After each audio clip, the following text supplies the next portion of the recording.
a straightforward shot. If you're a crochet business owner, chances are you understand how important it is to take quality product photos.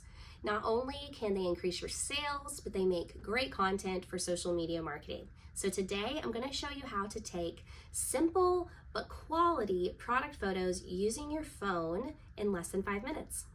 If we haven't met already, I'm Taylor and my crochet business is Bags by Bento. I use my marketing background to help other crochet business owners to do what they love and make money doing it. So if you're a handmade business owner, be sure to hit the subscribe button. I put out new videos every Wednesday and I love giving away free stuff, so stick around. There'll be a freebie later on in this video.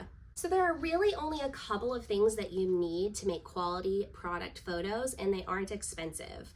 And one of them is a white background. You can either use a simple white poster board from the craft store. You can get those for a couple bucks usually. Or what I like to use is a white canvas. And the reason I like this is because you can wash it and use it over and over again and it doesn't wrinkle. And I got mine for 50% off at Joann Craft Store. The next thing you're going to need is a camera. I'm using an iPhone today. You can also use an Android. A lot of Android phones have great cameras these days, but if you don't have a good camera, this is the one thing you might consider investing in, because it's going to make your life a lot more difficult to get quality photos if your camera isn't working well for you. Last but not least, you need some natural light. I suggest being near a window. Being in direct sunlight outside can sometimes be a little harsh unless it's a cloudy day, but being right next to the window is just right. Now, if you don't have a lot of natural light where you live, you might consider borrowing a friend's house or going for a walk on a cloudy day and finding a nice spot for your photos. I know that's a pain, but the natural light is always going to give you better quality than any sort of artificial light that you can find out there. And don't forget to turn off the overhead lights when you're filming so that you don't get that yellow cast or shadows. Okay, so the first thing I'm going to do is pull up my camera on my phone, and I'm going to take a straightforward shot of my product. Ta-da! Now I'm going to take another one of the other side of the product. You want to give the customer as much information as possible about this product so they know exactly what they're buying. Now I'm going to do one close up of the texture of this item.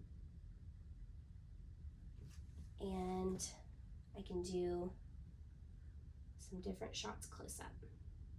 Okay. Now I'm going to grab some props so I can show the customer exactly how they would use this in their own lives.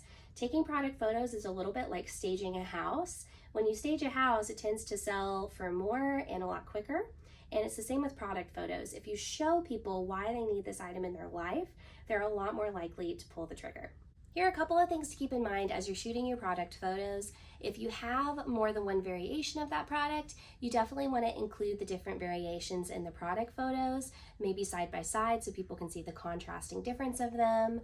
If there are different sizes of things, be sure to show the scale of those items and what those sizes are. A lot of the times people will resist buying something simply because they don't have enough information about that product. So as much as you can show them as possible in the video that you have available to you on Etsy and in the 10 product photos that you get available to you as well. You want to use all 10. Now I'm going to show you how I edit these super quickly.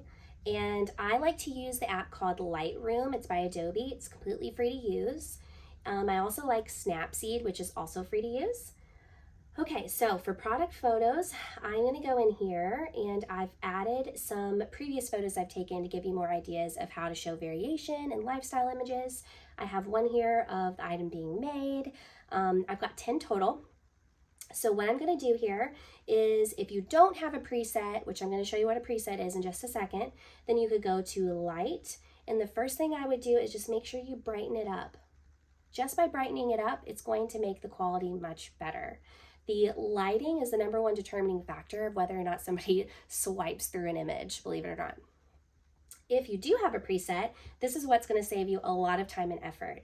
I can just go down here to presets at the bottom menu, and these presets are going to be free for you to download and use. These were created by me, and I can choose from the 3 options: boho, classic, or modern. And in this case, I think the classic makes the most sense. So I'm going to choose that one. And I can do that on all of these. And really fast, look how quickly I can make sure all of these are edited. So I've really quickly just edited 10 beautiful product photos. I've taken them, edited them, and I can export and add them to my Etsy shop all in a matter of 5 minutes. If you'd like to try out my free presets, head on down to the description below and tap the link to get started. If you enjoyed these photo tips today, be sure to hit the subscribe button. I have a new episode out every Wednesday. Until next time, happy crocheting.